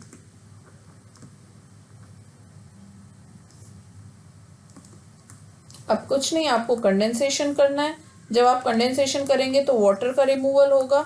OH यहाँ से जाएगा, आप देखिए इधर से और इधर से OH जाएगा, ये H के साथ मिलकर वाटर बनेगा। असल में ये 1000 मॉलिक्यूल है, सपोज ये 1000 मॉलिक्यूल है, तो अमीन के बराबर में एसिड आ रहा होगा और एसिड के बराबर में अमीन आ रहा होगा। तो मुझे क्या करना है, इसका प्रोडक्ट लिखना है। तो मैं क्या प्रोडक्ट लिख दूँ, C double bond O, CH2 whole 8, C double bond O। ये तो हुआ सिबेसिक एसिड। अब ये किसके साथ कनेक्ट हुआ, अमीन के साथ कनेक्ट हुआ, NH CH2 होल 6 NH। तो जिसका नायलॉन 66 तैयार है उसका नायलॉन 610 भी तैयार होगा।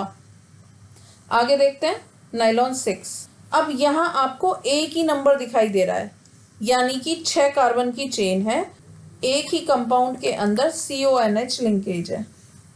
अब मुझे 6 कार्बन बनाने हैं, तो एक कार्बन बन चुका है। अब मैं क्या करने वाली हूँ, 5 कॉर्नर बनाने वाली हूँ। एक मेरा ये कॉर्नर हो गया, 2 3 4 5, तो ये कंपाउंड बना दिया मैंने 5 कॉर्नर के साथ। ठीक, तो ये बन गया आपका कंपाउंड। अब क्या करेंगे, इसको हम हीट करेंगे वाटर की प्रेजेंस में, जिससे कि ये रिंग ओपन हो जाएगी। इधर OH आएगा, इधर H आएगा, और साथ ही में इसका हो जाएगा सेल्फ कंडेंसेशन। यहीं पर हम लिख देते हैं सेल्फ कंडेंसेशन। तो वही प्रोडक्ट अब आप देख लीजिए, रिंग ओपन कर दीजिए, क्या बनेगा। आप यहाँ से जहाँ लगी हुई है लाइन, यहाँ से रिंग ओपन करिए, CO, लेफ्ट की तरफ चलिए, 5 कॉर्नर है तो 5 CH2 हो गए, और ये हो गया NH, सेल्फ कंडेंसेशन हुआ है, ये प्रोडक्ट बन गया नाइलॉन 6। सिंपल। अब देखते हैं केवलार, जो कि इम्पॉर्टेंट है। बेंजीन रिंग लगाइए, दोनों तरफ COCl लगा दीजिए, COCl लगा दीजिए। फिर देखिए बेंजीन रिंग लगाइए, आपने CH2 के दोनों तरफ COOH लगाते थे और NH2 लगाते थे, CH2 के दोनों तरफ यहाँ बेंजीन रिंग है। एक तरफ है COCl, एक तरफ है COCl, COOH नहीं है। अब आप बता दीजिए क्या प्रोडक्ट बनेगा, आप जानते हैं। यहाँ से Cl, यहाँ से H, इधर से भी H और इधर से Cl रिमूव होगा। तो देखिए जरा क्या प्रोडक्ट बनेगा। क्या प्रोडक्ट कुछ ऐसा बनेगा, ये है बेंजीन रिंग, इधर रह गया CO, इधर हो गया CONH, फिर है आपका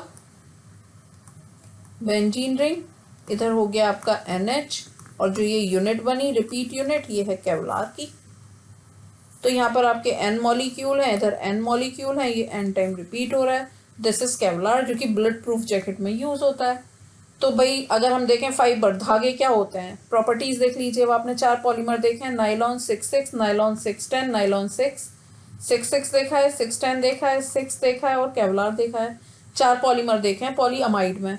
ये चारों की टेंसाइल स्ट्रेंथ बहुत ज़्यादा होती है, इंटरमॉलिकुलर फोर्सेस हाई होते हैं, इनको इजीली मोड़ा तोड़ा जा सकता है, एक्सट्रूजन जो होता है इनका इजी हो सकता है। अब इनमें कोई बायोलॉजिकल एक्टिविटी इनके ऊपर ऐसा कोई वो नहीं होता। अब पॉइंट ये है कि इनको कहाँ यूज़ किया जाता है, तो क्लोथ बनाने के लिए, ब्लेंडेड क्लोथ्स बनाने के लिए, ठीक है, कारपेट्स बनाने के लिए, इन सब में यूज़ किया जाता है। जो केवलार है ये स्पेशलिटी पॉलीमर है, ये स्पेशली प्रिपेयर किया जाता है बुलेट प्रूफ जैकेट बनाने के लिए। तो ये इसकी क्वालिटी है, ठीक है। और क्या प्रॉपर्टीज़ है केवलार की देखते हैं। ये एक्सट्रीम केमिकल इनर्टनेस शो करता है ना।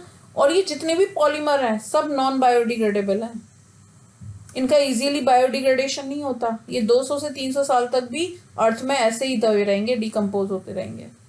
तो भाई ये है आपके फाइबर की एक कैटेगरी। अब फाइबर की लास्ट कैटेगरी देख लेते हैं, जो कि है आपकी पॉलीएस्टर। पॉलीएस्टर का एक एग्जाम्पल देखेंगे जिसका नाम है डेक्रॉन, जिसको आप टेरिलीन भी कहते हैं, ये किसी भी नाम से आ सकता है, जिसको आप PET भी कहते हैं। बहुत ही इजी सा कंपाउंड, CH2, इसके दोनों तरफ OH लगा दीजिए, इसको बोलते हैं आप इथाइलिन ग्लाइकॉल। टेरिथैलिक एसिड बना दीजिए, बेंजीन रिंग, दोनों तरफ COOH। अब आपको वाटर का रिमूवल करना है, कंडेंसेशन पॉलीमर का एग्जाम्पल हो गया। तो किसी एक तरफ से H, किसी एक तरफ से OH निकलेगा, एसिड देगा H और ये निकालेगा OH। अगर राइट साइड से OH निकला है तो लेफ्ट साइड से भी OH निकलेगा, इधर से निकलेगा H। तो देखिए जरा क्या प्रोडक्ट बनेगा। ये यहाँ पर होल ट्वाइस है इथाइलिन ग्लाइकॉल में, तो ये हो गया CH2 whole twice OC double bond O, इसको लिखा मैंने अभी तक। फिर इसके आगे है बेंजीन रिंग, फिर है C double bond O। This is the repeat unit of Dacron और टेरिलीन। तो ये क्या होता है, ये ड्रेसेस, कारपेट, ब्लेंडेड क्लोथ्स बनाने में यूज होता है और रेजिस्टेंट होता है बायोलॉजिकल एक्टिविटी के लिए। बॉटल्स बनाने में यूज होता है PET। तो ये है आपके फाइबर। अब लास्ट कैटेगरी की तरफ मूव करते हैं, जिससे ये हमारा चैप्टर क्लोज हो जाएगा। यहाँ पर अभी तक आप थाइकॉल रबर या पॉलीसल्फाइड रबर देख चुके हो, फाइबर देख चुके हो। अब हमारी लास्ट कैटेगरी है टेफ्लॉन, एडिशन पॉलीमर की। CF2 डबल बॉन्ड, CF2 इसका मोनोमर है जिसे हम बोलते हैं टेट्राफ्लोरोएथिलीन। यहाँ जब इसका पॉलीमराइजेशन होगा तो देखिए एक बॉन्ड इधर बन गया, एक बॉन्ड इधर बन गया, डबल बॉन्ड खत्म हो गया। ये है आपका Teflon. Tetrafluoroethylene, polytetrafluoroethylene, Teflon highly chemical resistant होता है। नॉन स्टिकी जितने भी यूटेंसिल होते हैं उनको बनाने में यूज होता है। इसके अलावा जो टेफ्लॉन होता है वो कोटिंग्स में भी यूज होता है। जहाँ भी स्क्रैच प्रूफ आपको चाहिए होता है वहाँ आप टेफ्लॉन की कोटिंग करते हैं। ये जो फ्लोराइड है ये हाईली इलेक्ट्रोनेगेटिव एटम होता है, इसकी वजह से ये हाईली केमिकल रेजिस्टेंट होता है। तो 2 नंबर का एक क्वेश्चन आता है, why Teflon is highly chemical resistant, तो ये इसका आंसर है। एक और अच्छा सा पॉलीमर देखते हैं, पॉलीमिथाइल मिथाइल एक्राइलेट, PMMA, जिसके बहुत सारे कॉमन नेम है, plexiglass, Lucite, acrylics, acrylic glass. देखिए इसका मोनोमर है ये CH2 डबल बॉन्ड C, इसका एक H CH3 से, एक COO CH3 से रिप्लेस हो गया है। दोनों तरफ एडिशन हो गया है, डबल बॉन्ड का सिंगल हो गया है, जिसको आप पॉलीमिथाइल मिथाइल एक्राइलेट बोलते हो। जहां कहीं भी ग्लास को रिप्लेस करना है वो PMMA रिप्लेस करता है, चाहे आपके स्पेक्टिकल्स हो, चाहे स्ट्रीट लाइट हो, चाहे विंडो ग्लासेस हो, जिस किसी वो को भी एक्वेरियम हो, जिसको भी ग्लास को रिप्लेस करना है वो पॉलीमिथाइल मिथाइल एक्राइलेट है। और ये सभी नॉन बायोडिग्रेडेबल है, ये इनका एनवायरमेंटल इम्पैक्ट है। आज का लास्ट पॉलीमर बेकेलाइट और phenol formaldehyde resin. Phenol formaldehyde resin, phenol जिसका फॉर्मूला ये है, फॉर्मेल्डिहाइड जिसका फॉर्मूला है HCHO, जिसे हम CH2O भी लिख सकते हैं। अब सिंपली पहले आप बेंजीन की स्ट्रक्चर देखिए। बेंजीन की जो स्ट्रक्चर होती है उसमें 6 कार्बन की चेन होती है कुछ इस तरीके से, और हर एक पे एक एक हाइड्रोजन है। फिनॉल है तो यहाँ OH आ गया होगा, और ये डबल बॉन्ड है। अब क्या होने वाला है, यहाँ पर अरेंजमेंट होने वाला है। मान लीजिए ये एक H जो है ये रिप्लेस हुआ ऑर्थो ग्रुप का, और ये जो CH2O है यानी कि फॉर्मेल्डिहाइड है, ये यहाँ पर आ जाएगा और CH2OH बना देगा। अब ये जो OH होता है ये ऑर्थो पैरा डायरेक्टिंग होता है, तो एक तो ऑर्थो पे आएगा और एक पैरा पर आएगा। तो सिंपली आपका जो फिनॉल है, देखिए अगर आप इसे 1:1 में ले रहे हैं तो आपको मिलेगा ऑर्थो पैरा मिथाइलॉल फिनॉल। आप देख सकते हैं मैंने क्या लिखा है। और भाई अगर आप इसे 1:2 में ले रहे हैं तो आपका प्रोडक्ट बनेगा कुछ एक ही बेंजीन रिंग पर, ये इस तरीके से, ऑर्थो पैरा डाइमिथाइलॉल फिनॉल। अब ये जो ऑर्थो पैरा डाइमिथाइलॉल फिनॉल है ये बनाता है नोवोलैक। ये जो आपस में देखिए ये इधर का OH और ऑर्थो पोजीशन का H आपस में वाटर बन गया, रिमूव हो गया, कंडेंसेशन प्रोडक्ट बन गया, और ये लिंकेज बन गई जिसको मैं हाईलाइट कर रही हूँ। ऐसे इधर हाईलाइट होगी, बन जाएगी। अब ये क्रॉस लिंकिंग पॉलीमर बनाएगा कुछ इस तरीके से। एक चेन है ये, एक चेन मैंने ऐसे नीचे की तरफ ले ली, और ये प्रोडक्ट बन गया जिसको हम बोलते हैं बेकेलाइट, जो कि आपने अपनी लैब में प्रिपेयर भी किया होगा और जो कि थ्योरी में आता भी है। तो ये है आपका बेकेलाइट, इंपॉर्टेंट है, करके जाना इसको। Last topic of the polymer chapter, speciality polymer. Speciality polymers are those polymer which is specially synthesise for a function, जैसे कि केवलार, डेक्रोन, इनके लिक्विड क्रिस्टलाइन पॉलीमर तैयार किए जाते हैं। आपने लिक्विड क्रिस्टल में पढ़ा भी है ना। अब जैसे कि कंडक्टिंग पॉलीमर है, this is also a speciality polymer. Liquid crystalline polymers हैं, यानी कि इसमें आप लिखेंगे केवलार और डेक्रोन। आपके बायोडिग्रेडेबल पॉलीमर हैं, they are speciality polymer. Polymeric composite हैं, ये सभी हैं। तो स्पेशलिटी पॉलीमर पे अभी तक तो कोई क्वेश्चन नहीं आया तो 2 नंबर में आएगा जिसमें आप इसकी डेफिनेशन लिख देना। लेकिन अगर ये ज़्यादा नंबर में आता है तो इनमें से किसी 1-2 हेडिंग को आपको एक्सप्लेन करना होगा अकॉर्डिंगली टू द नंबर। तो आप इसे इस तरीके से कवर कर सकते हैं। तो यहाँ मेरा एक चैप्टर पूरे तरीके से क्लोज हो चुका है, जो कि है पॉलीमर। ये चैप्टर मैं पूरा क्लोज कर चुकी हूँ। देखिए Teflon, Lucite, Bakelite, Kevlar, Dacron, Thiokol, nylon, Buna N, Buna S and their environmental impact on society and speciality polymer. तो मैंने आपको और ज़्यादा पॉलीमर पढ़ाए हैं, जैसे कि ब्यूटाइल रबर, जैसे कि नाइलॉन 6, जो आपके कोर्स में नहीं है लेकिन ये आ जाते हैं। अब हम पढ़ने जा रहे हैं ग्रिग्नार्ड और LiAlH4 ऑर्गेनोमेटेलिक कंपाउंड। हालांकि LiAlH4 कोई भी ऑर्गेनोमेटेलिक कंपाउंड नहीं है। तो सबसे पहले पढ़ते हैं ग्रिग्नार्ड। इंपॉर्टेंट है, इजी है, बहुत इजी है। अगर आप ऑर्गेनिक रिएक्शन से डरते हैं तो इससे इजी कोई टॉपिक नहीं है। ग्रिग्नार्ड रिएजेंट, ग्रिग्नार्ड रिएजेंट जिसका फॉर्मूला होता है RMgX, जहां R एक एल्किल ग्रुप है ना, एल्किल ग्रुप भी हो सकता है, बेंजीन रिंग भी हो सकती है, एरिल ग्रुप भी हो सकता है। X एक हैलाइड है, जैसे कि Cl, Bri। अब देखिए जैसे CH3MgCl, ये भी ग्रिग्नार्ड रिएजेंट कह सकते हैं। C2H5MgBr, ये भी ग्रिग्नार्ड रिएजेंट है। कि जो ग्रिग्नार्ड रिएजेंट है, एक साइंटिस्ट थे विक्टर मेयर, उन्होंने इसे सिंथेसाइज किया था। इस एक रिएजेंट की हेल्प से हम वैरायटी ऑफ कंपाउंड प्रिपेयर कर सकते हैं अपनी लैब में। चाहे हमें प्राइमरी अल्कोहल सिंथेसाइज करना हो, सेकेंडरी अल्कोहल, टर्शरी अल्कोहल, हम इससे सिंथेसाइज कर सकते हैं। तो ये बहुत ही इंपॉर्टेंट रिएजेंट है। और क्योंकि इसका जो एल्किल ग्रुप है या एरिल ग्रुप है, इसका जो कार्बन है ना, ऑर्गेनिक ग्रुप का जो कार्बन है वो मेटल के साथ डायरेक्ट बॉन्ड बना रहा है। मैग्नीशियम मेटल के साथ डायरेक्ट बॉन्ड बना रहा है। जब कभी भी ऑर्गेनिक ग्रुप का कार्बन मेटल के साथ डायरेक्ट बॉन्ड बनाएगा, इसको आप बोलेंगे ऑर्गेनोमेटेलिक कंपाउंड। तो भाई इस ऑर्गेनोमेटेलिक कंपाउंड को कैसे सिंथेसाइज किया जाता है? जब कभी भी किसी एल्किल हैलाइड को मैग्नीशियम मेटल के साथ ड्राई ईथर की प्रेजेंस में हीट करते हैं तो बनता है ग्रिग्नार्ड रिएजेंट। ये जो ग्रिग्नार्ड रिएजेंट है ये ड्राई ईथर में ही बनाए जाते हैं। तो क्वेश्चन 2 नंबर का आता है, why dry ether is used as a solvent in the synthesis of Grignard reagent. तो जो ग्रिग्नार्ड रिएजेंट है, इसका जो R है, RMgX का जो R है, that is highly basic in nature. ठीक है, ये न्यूक्लियोफाइल है, ये न्यूक्लियस लविंग है। तो न्यूक्लियस लविंग होने के कारण अगर हमने कोई प्रोटिक सॉल्वेंट ले दिया तो ये H+ के साथ कंबाइन होकर RH बना देगा और एल्केन मिलेगा, हमें फिर ग्रिग्नार्ड नहीं मिलेगा। तो ड्राई ईथर एक ऐसा सॉल्वेंट है जिसमें कोई भी प्रोटिक सॉल्वेंट नहीं है। That's why Grignard reagent is stable in dry ethers. तो अभी हमें समझ में आया कि रोल ऑफ ड्राई ईथर क्या है। अब समझते हैं एप्लीकेशन ऑफ ग्रिग्नार्ड रिएजेंट क्या है, जिनको हम 8 हेडिंग में समझेंगे। देखिए जो ग्रिग्नार्ड रिएजेंट है, जैसा कि पहले भी कहा, ये जो RMgX का R है ये सबसे पहले छोड़ के जाएगा और कहाँ जाएगा? प्लस वाले के पास जाएगा, जहाँ कहीं भी प्लस डेवलप हो रहा होगा। और ये है मैग्नीशियम, ये अपनी 2 वैलेंसी मेंटेन करना चाहेगा। बस ये 2 बात समझ के चलिए।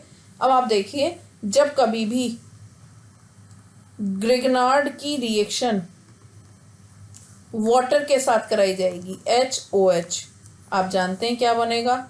R जाएगा H के साथ, R और H+।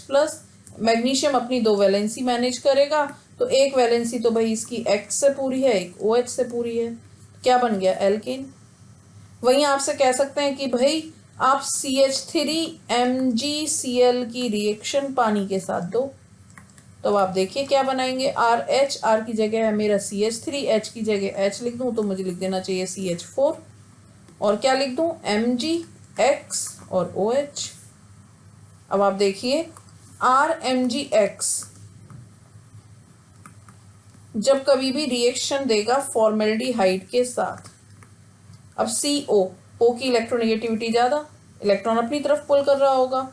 R को दिखाई दे रहा है कि भाई यहाँ पॉजिटिव डेवलप हो रहा है, पॉजिटिव डेवलप हो रहा है, तो एक बेसिक चेन है आपकी HCH, फॉर्मेल्डिहाइड की यही बेसिक चेन है। यहाँ पर अटैच हो गया R, पानी की प्रेजेंस में रिएक्शन होगी तो ये पानी का H+। अब मैग्नीशियम इधर आ गया आपका X और इधर पानी का बचा हुआ OH। अब आप देखिए, अगर आपसे रिएक्शन कहा जाए CH3MgCl की रिएक्शन HCHO से करो, तो आप बता सकते हैं HCH, CH3 R की जगह और OH प्लस MgCl और OH।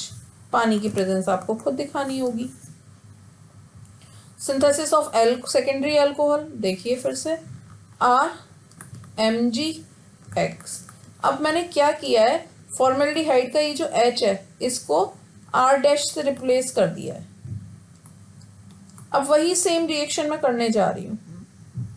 मैं यहाँ पर R का अटैक कराऊंगी पानी की प्रेजेंस में, जिससे होगा R'(CH), यहाँ R का अटैक, यहाँ OH, ये हुआ Mgx और OH। देख सकते हैं आप, सेकेंडरी अल्कोहल बन गया। अब मैं सिंपली आपको R की जगह CH3, X की जगह Cl और R' की जगह C2H5H कर दूं तो आपको ये रिएक्शन बना लेनी चाहिए। ये हो गई 3 एप्लीकेशन जहां आपने देखा एल्केन कैसे बना, प्राइमरी अल्कोहल कैसे बना, सेकेंडरी अल्कोहल कैसे बना। अब देखिए अगली टर्शरी अल्कोहल, फिर से अगेन बहुत सिंपल रिएक्शन। मैं RMgX की रिएक्शन, फॉर्मेल्डिहाइड के दोनों H रिप्लेस कर दिए मैंने, एक R' से और एक R" से, पानी की प्रेजेंस में रिएक्शन कर दिए। आप जानते हैं R कहाँ अटैक करेगा, R यहाँ अटैक करेगा। तो अब आप देखिए R'(C)R", ये तो है मेन चेन, यहाँ R ने अटैक किया, ये हो गया पानी का H और बचा क्या, Mg के पास X और OH। एल्किल हैलाइड के साथ रिएक्शन करा दीजिए, RMgX अगर मेरा Cl2 के साथ रिएक्शन कर रहा है तो अब आप देख लीजिए क्या आपको दिखाई दे रहा है, RCl बनेगा और भाई Mg के पास एक X पहले से और Cl। अब आप देखिए अगर मैं आपसे कहूँ CH3MgCl की रिएक्शन Br2 से करा दीजिए, तो बताइए क्या बनाएंगे आप, क्या आप CH3Br बनाएंगे और MgCl और Br बनाएंगे। अब देखते हैं RMgX से कैसे आप एसिड बनाते हैं। तो जब आप RMgX की रिएक्शन CO2 और वाटर से करते हैं, RCOOH, और क्या बनेगा, MgX और पानी का OH। सिंपल है, इजी रिएक्शन। देखिए अब यहाँ भी बहुत सिंपल रिएक्शन है, ये 8 रिएक्शन है। RMgX की रिएक्शन जब कभी भी HCN से की जाएगी इन द प्रेजेंस ऑफ H2O, तो देखिए ये मेन चेन है, तो मैं क्या करूँगी,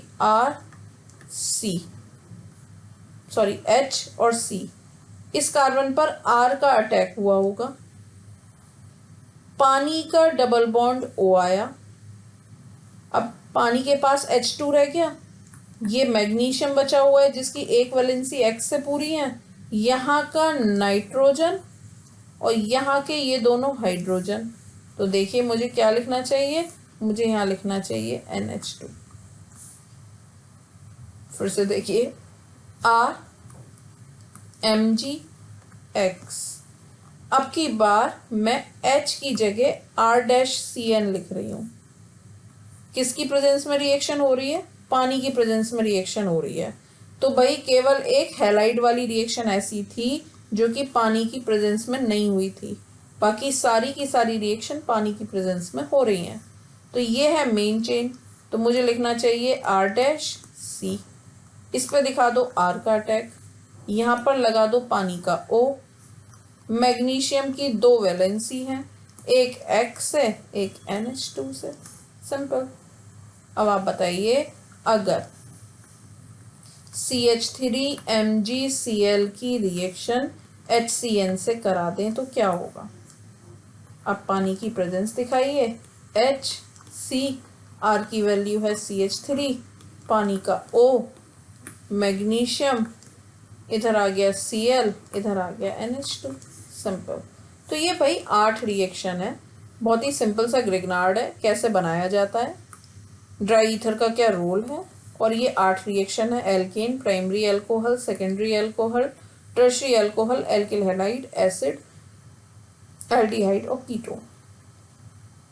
आज का last topic, lithium tetrahydrido aluminate LiAlH4, जिसकी आंतरिक स्थिति कुछ इस तरीके की होती है कि भाई ये तो है Li प्लस और ये AlH4 AlH3 और H माइनस की फॉर्म में रहता है। तो जब हम कभी भी ये आगे रिएक्शन करने जाएगा ना तो AlH3 तो सबसे पहले अलग हो जाएगा, AlH3 तो सबसे पहले अलग हो जाएगा। जो बॉर्डर पर लड़ाई करेंगे वो है Li प्लस और H माइनस। तो जब ये आगे जाएंगे तो ये लड़ाई करेंगे। अब पढ़ रहे हैं कि भाई LAH हम क्यों पढ़ रहे हैं। ये जो LAH है ये वाइट कलर का सॉलिड है, strong and versatile reducing agent है। ये जितने भी C डबल बॉन्ड O वाले होते हैं, अब कौन कौन होते हैं, जैसे कि एल्डिहाइड, जैसे कि एसिड, जैसे कि एस्टर, जैसे कि कीटोन, जैसे कि अमाइड, ये उनको रिड्यूस करता है। तो 5 रिएक्शन तो मेरी यही हो गई C डबल बॉन्ड O वाली। उसके अलावा CN, जिसमें भी N आ रहा है, NO2, RX, इनके साथ ये रिएक्ट करता है और इनको रिड्यूस करता है। तो ये एक वर्सेटाइल रिड्यूसिंग एजेंट है, ये वर्सेटाइल रिड्यूसिंग एजेंट है और ये 125 डिग्री सेंटीग्रेड पर डिकम्पोज होता है और वाटर के साथ विग्रसली रिएक्ट करता है। तो इसको प्रिपेयर कैसे किया जाता है, जब LiH की रिएक्शन AlCl3 से करेंगे तब बनता है LiAlH4 और 3LiCl। ये बनाने का एक तरीका है। तो ग्रिग्नार्ड का तो RX प्लस Mg था, इसका LiH प्लस AlCl3 है। इसकी मैकेनिज्म बहुत टफ हो सकती हैं लेकिन रिएक्शन बहुत सिंपल है। इसकी 3 हेडिंग के अंदर हम स्टडी करेंगे। पहली स्टडी है synthesis of primary and secondary alcohol. Primary and secondary alcohol में सबसे पहले C डबल बॉन्ड O वाले ले लेंगे सारे। तो सबसे पहले देखिए मैंने लिया है एल्डिहाइड। इस एल्डिहाइड में C डबल बॉन्ड O दिखाई दे रहा है आपको। अब फिर से वही कार्बन पे पॉजिटिव डेवलप हो रहा है। पॉजिटिव पे कौन अटैक करेगा, H माइनस, और O पे क्या डेवलप हो रहा होगा, माइनस, उस पे कौन अटैक करेगा, Li प्लस। तो देखिए O पे तो कर गया अटैक Li और यहाँ पे कर गया H और AlH3 अपने घर निकल गया। अब प्रोटॉन की प्रेजेंस में रिएक्शन होगी और Li चला जाएगा, H आ जाएगा, ये बन गया RCH2OH। अब की बार मैंने इस कार्बन की जगह R लगा दिया है, कीटोन लगा दिया है।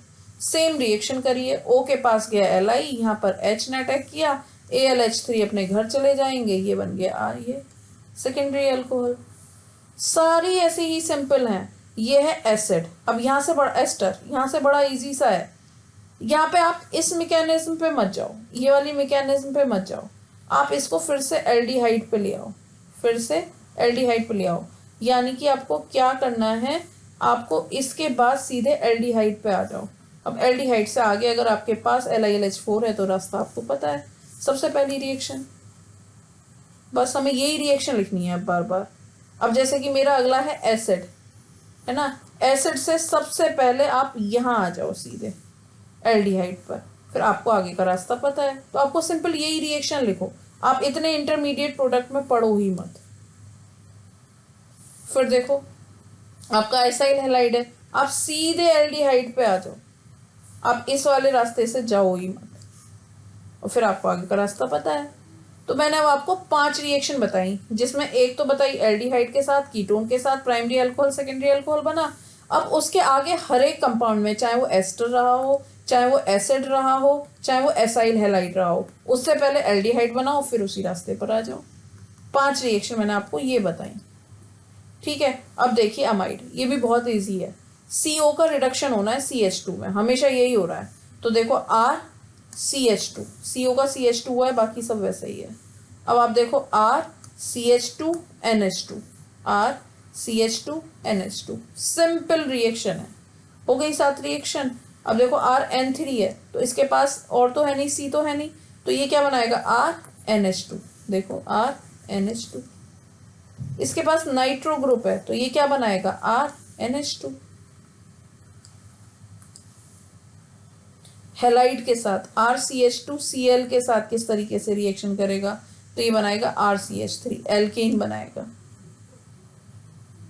रिएक्शन विद इपॉक्साइड्स, तो देखिए ये बॉन्ड यहाँ से टूट रहा है, R, फिर यहाँ का CHOH और ये CH3, दैट सिंपल। इस तरीके से आज आपने यूनिट 5 के ईच एंड एवरी टॉपिक को पढ़ा है। उनके कहाँ कौन से टॉपिक कितने नंबर में आते हैं ये आपने समझा है, और कौन सा क्वेश्चन इम्पोर्टेंट है, कितने नंबर में आएगा, किस सेक्शन में आएगा, आपने ये भी समझा है। यहाँ हमारी यूनिट 5 पूरे तरीके से वन शॉट की फॉर्म में क्लोज हो चुकी है। आई होप आपको ये लेक्चर समझ में आया होगा। अगर आपको ये लेक्चर पसंद आया है तो मेरे लेक्चर्स को, वीडियोस को शेयर करना ना भूलें, चैनल को सब्सक्राइब करना ना भूलें। बाय द सब्सक्रिप्शन आप मेरे कम्युनिटी के मैसेज टाइमली मिल सकते हैं, आपको जो भी बेनिफिट्स हैं वो भी आपको टाइमली पता पड़ सकते हैं। So subscribe my channel. Thank you very much everyone.